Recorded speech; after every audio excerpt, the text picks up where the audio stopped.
those of you who don't know me, I'm Mrs. Lewis. I teach third grade at Upper Pittsgrove. And I'm going to read to you a book today called Salt in His Shoes. And this was written by Deloris Jordan. And it's actually a story about her son, Michael Jordan. And it says, In Pursuit of a Dream. Michael loved to play basketball.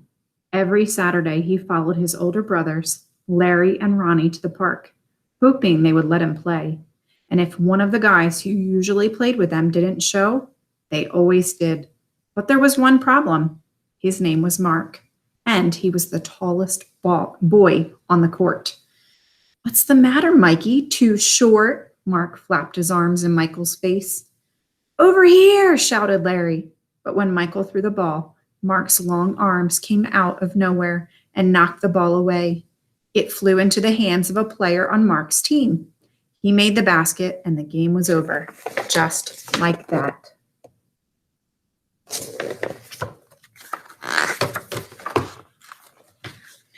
I'm really sorry, guys. If I were taller, that wouldn't happen. All the way home, Michael apologized, even though no one was mad at him. His oldest brother, Ronnie, tried to cheer him up. Look, little brother, you played good today. Don't worry, we'll win the next time.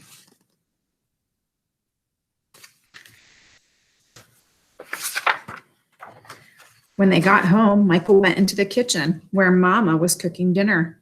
He was still disappointed, and she could tell. You guys lost again today, huh? Michael nodded. He sat quietly for a minute, then said, Mama, how can I grow taller? Now, Mama knew the answer to a lot of questions, but this was a tough one. She thought for a moment as she sprinkled salt and pepper on the chicken she was making for dinner. Then she smiled, looked at Michael, and said, Salt. Salt? Michael looked at his mama. Salt in your shoes. We'll put salt in your shoes and say a prayer every night. Before you know it, you'll be taller, she replied.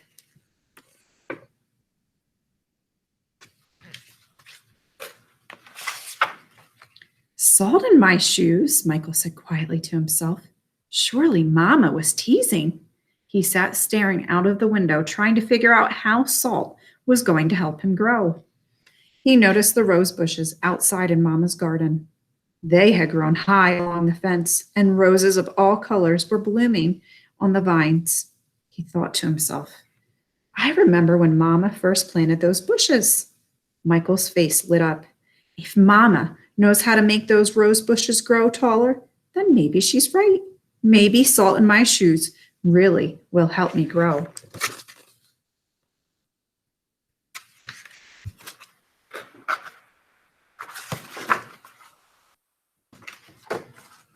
Growing more excited, Michael twirled around and started asking lots of questions.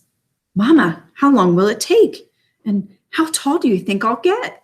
Smiling, Mama sat down next to him and explained, In order for this to work, the most important things you have to do are be patient and listen to what I tell you, and say your prayers every night. Listening carefully, Michael shook his head. Okay, Mama, I'll be patient. But what does saying my prayers have to do with it? Everything, Mama replied, and she hugged him. Now go wash up and tell your brothers and sisters to get ready for dinner. Michael dashed out of the kitchen, almost knocking over his father, who was walking in. What's he up to now? Asked Daddy. The usual, laughed Mama, chasing a dream.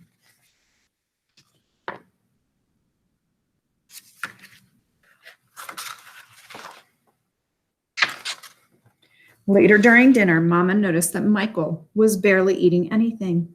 He was already daydreaming about being taller. Michael, first things first. You won't grow if you don't eat, especially your vegetables, Mama said. But I'm not really hungry, he said.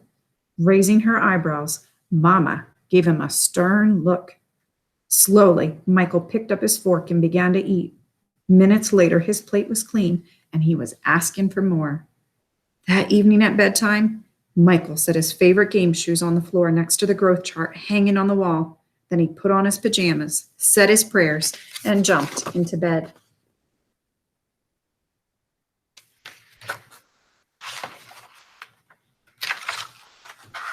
When Mama came in, Michael was fast asleep. By the look on his face, she could tell he was already playing basketball in his dreams. Standing by his bed, Mama sprinkled salt in his shoes. Then she prayed quietly over him as she did all her children.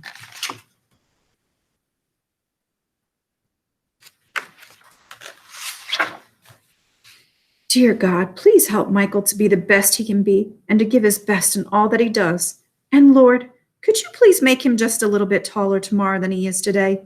Thank you. Amen. After that night, Michael wore his favorite game shoes everywhere he went, even to church, and he stopped going to the park with his brothers on Saturdays. Instead, he stayed home and practiced. He wanted to grow a few more inches before he went back to the park.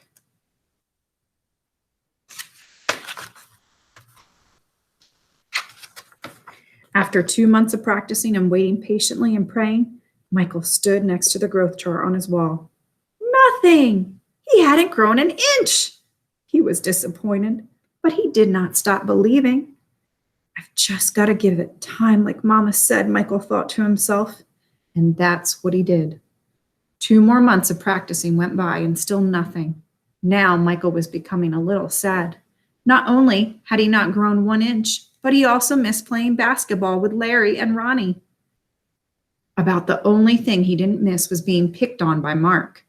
When the next Saturday came, his brothers tried to get Michael to go with them to the park, but he wouldn't budge. Mama had begun to worry when he saw Michael sitting alone on the steps. She said to Daddy, "Maybe you should go out and talk to him."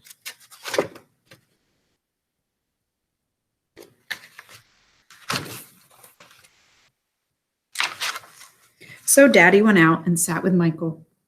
"What's wrong, son? You haven't gone to the park with your brothers for a while now. Are you okay?" Michael didn't say anything at first. Then he looked at Daddy and said, "I thought I would at least be a few inches taller by now. I did everything Mama told me to do, but nothing's happened."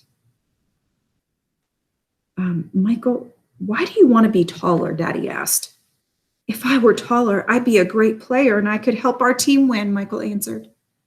"But you are a great player, son, and you already have everything it takes to be a winner right in here." Daddy tapped Michael on his chest. "Being taller may help you play a little better, but not as much as practice, determination, and giving your best will. Those are the things that make you a real winner." Michael thought about what Daddy said for a minute. Then suddenly he jumped up and took off. "Where are you going?" Daddy yelled after him. "I've got a game today and I'm late," Michael yelled back.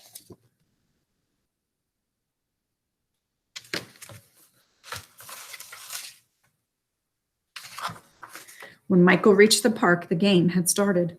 He sat on the bench hoping he would get a chance to play, and he did. The game was almost over and the score was tied when John, one of the guys on Michael's team, fell and hurt himself.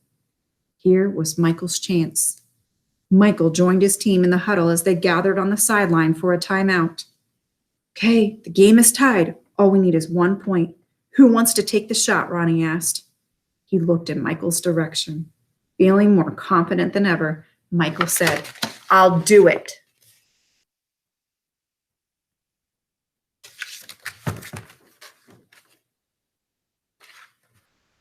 When the whistle blew and the game began, Mark began to pick on Michael as usual.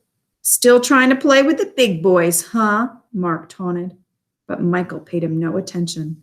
Taller or not, he had been practicing, and today he was determined to win. Larry threw the ball inbounds to Michael. Michael caught it, bounced it for a moment, and then took off running.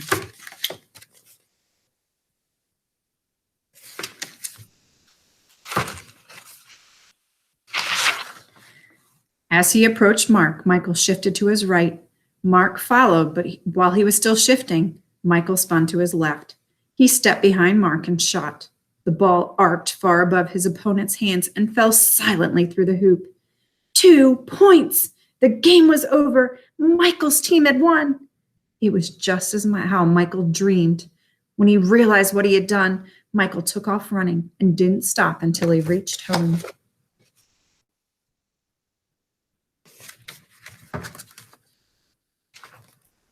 Bursting through the door, he shouted, "I did it, Daddy! I did it! I shot right over the tall guy's head and we won the game!"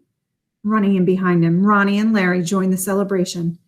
That's right, little brother, you did it. You won the game for us.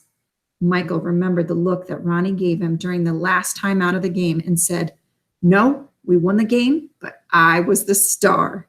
They all laughed. After that day, Mama stopped putting salt in Michael's shoes, but Michael did not stop being patient and working hard and praying.